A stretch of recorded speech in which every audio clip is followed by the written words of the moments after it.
King Charles plans to rent out Windsor's Royal Lodge after Prince Andrew has finally moved out, it has been claimed. Prince Andrew moved into the 30-room home in 2004, shortly after vacating Sunninghill Park. The monarch, who was diagnosed with cancer earlier this year, is said to be planning on renting the 7-bedroom property for £1 million a year. It is understood that the king is keen on renovating the mansion when he ousts the Duke of York, who is said to be refusing to move out. As reported by The Sun, Andrew has reportedly declined any other offer of a room that has been put to him and is relying on his cast-iron lease.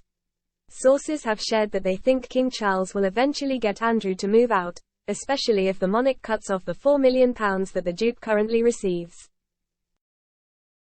The insider said, "It makes sense for Royal Lodge to be handed back to Crown Estates, which can pay for the much-needed repairs and renovations.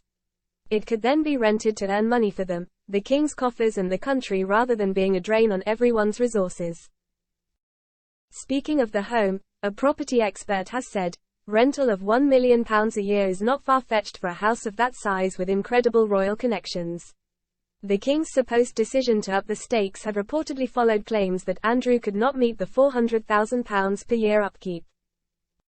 But he has reportedly refused to leave and has explored the option of leasing the lodge to his ex-wife Fergie, as well as his 2 daughters, Princess Beatrice and Princess Eugenie. Speaking to The Mirror, the issue with Royal Lodge is it is going to cost an awful lot of money to renovate and no one is any wiser as to how the Duke will be able to meet those expenses.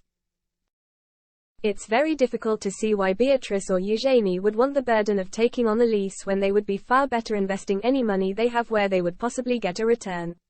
That certainly wouldn't happen with Royal Lodge, so one may wonder what the point of Andrew staying there is other than vanity.